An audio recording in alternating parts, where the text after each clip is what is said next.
Hello po, kumusta na po kayo? Welcome back po ulit sa Lutong Pinoy sa Amerika. And for today's video po, tayo naman po ay magluluto ng bangus steak. Ito po yung mga kailangan nating sangkap para po sa ating lulutuin for today. Meron po tayo dyan cooking oil, garlic, white onion, red onions na hiniwa po natin ng pabilog. Tapos meron po tayo itong black ground pepper, all-purpose flour, ang ating pong water, ang ating white sugar, soy sauce, oyster sauce, bay leaves, calamansi juice, at saka po itong ating bangus na nalinisan ko na, nakat ko na, at boneless po yung gagamitin natin. So maglalagay po ako guys ng bay leaves dito kasi po pag nagluluto kami ng steak, masarap po meron siyang bay leaves para po pandagdag flavor. Pag-check nyo na lang po sa description below. Lahat po naman kailangan nating sangkap. Mag-umpisa na po tayo. At sa mga hindi pa po nakasubscribe sa Lutong Pinoy sa Amerika, sana po mag-subscribe kayo. Maraming salamat po. So nagpapainit na po tayo dito ng kawali. Lagay po natin yung ating cooking oil. Piprituhin ko muna yung ating red onions. Yan. Para hindi mawala yung crunchiness nila. Ngayon lagay natin yung ating mga sibuyas na pula.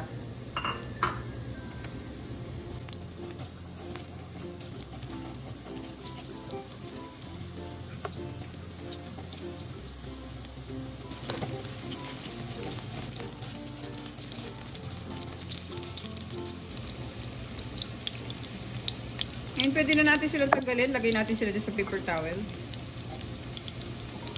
Patayin ko muna yung stove guys kasi lalagyan natin ng harina yung ating fish.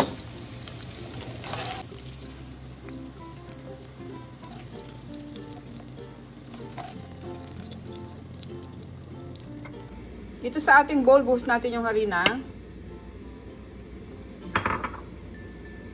Tapos drizzle natin ng konting asin yung ating bangus.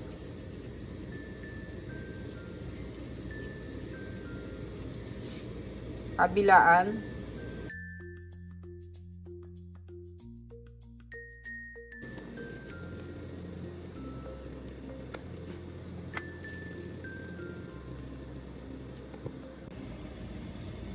Tapos guys, kuha tayo ng bangus. Lagyan natin ng harina.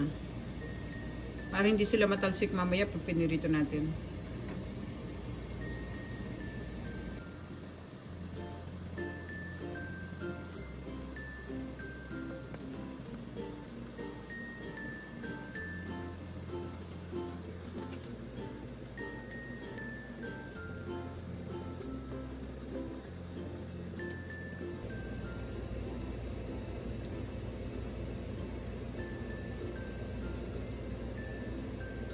Yan, pwede na natin silang ilagay sa kawali, piprituhin natin.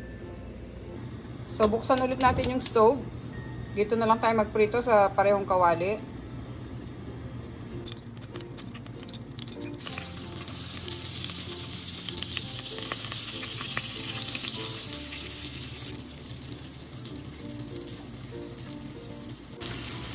Ngayon, baligtarin natin sila.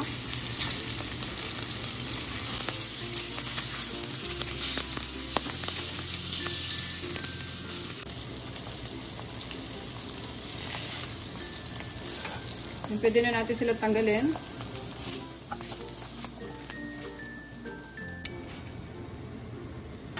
Tutuhin pa natin yung mga iba.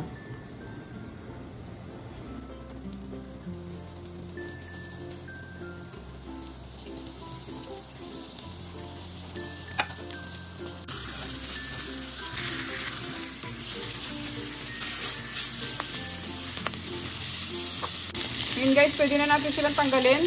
Sama natin sila dito sa iba pang isda.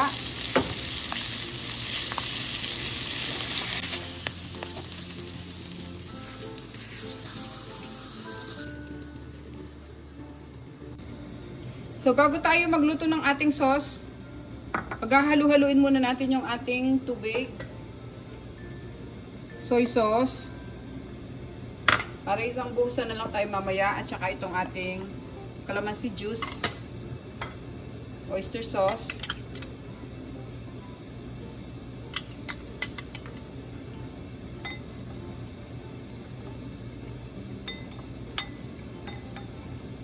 Maglalagay ako ng konting sugar. mag-balance yung lasa ng ating sauce. Yan. Ngayon pwede na tayo mag-isa guys. Dito pa rin sa ating pinagprituhan, pwede na natin ilagay yung ating bawang.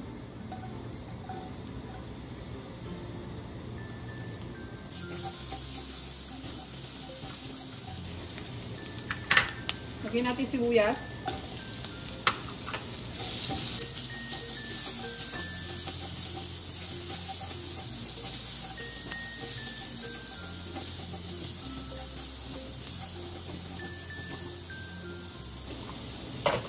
Tapos bubuhos ko na yung sauce na ginawa natin. Hayaan muna natin ito kumulo. Huwag na muna natin siyang haluin guys kasi meron tayong kalamansi para mawala yung acidity niya. Tapos lalagay ko yung ating black ground pepper. At yung bay leaves natin. Hayaan muna natin siyang kumulo. So ngayon talagang kumukulo na siya. Pwede na natin siyang haluin. At ilalagay natin yung mga isda.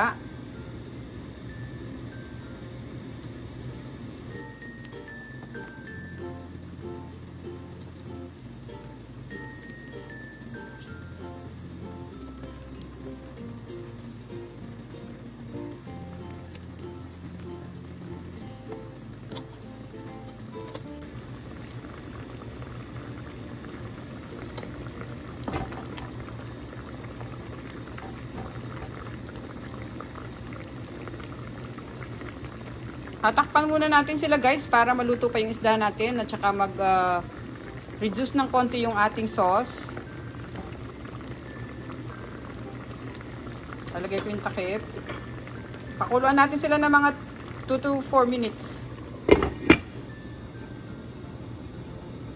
So ngayon after 4 minutes, check na natin yung ating bangus steak. Yan. Pwede na natin ilagay yung ating red onions.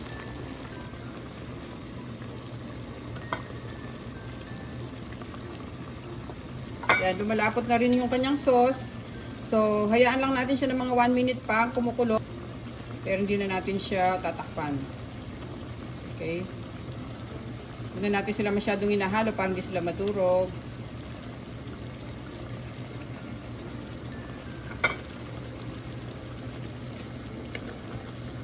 Yan o, lumalapot na yung sauce niya o.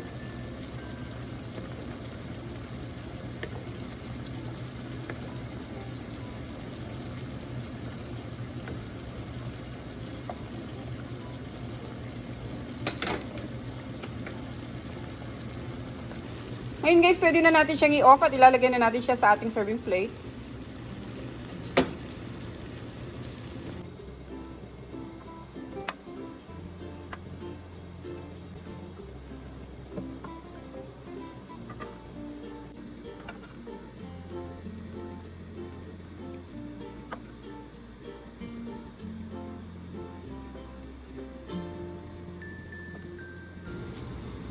Okay guys, ito na po yung ating recipe for today, ang ating pong bangus steak.